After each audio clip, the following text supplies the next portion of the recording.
Hello everyone, this is Tyson, one of your Miami trainers, bringing you a quick tip on where you can locate the Matrix Learning Lab. Now the Matrix Learning Lab is going to be packed with content that will help you navigate and search and perform different tasks for your customer within the MLS system. The Matrix Learning Lab will be located here within your dashboard. Now this dashboard is customizable. It could be anywhere, but this is what it looks like. It's going to say Matrix Learning Lab.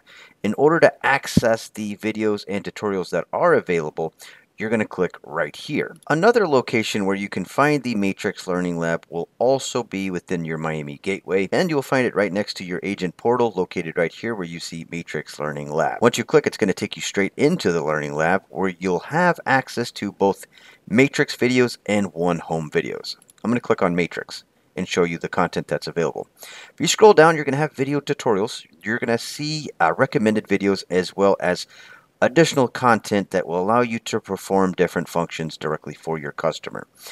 Moving up, you also have access to One Home. You do want to access this section so that you can see and understand what your customer sees whenever you send listings directly to them directly from Matrix. Thank you very much for tuning in. You can find more tips like this by going to our YouTube channel, which is youtube.com/miamitrainers. Thank you very much for stopping by and tuning in, and have a great day.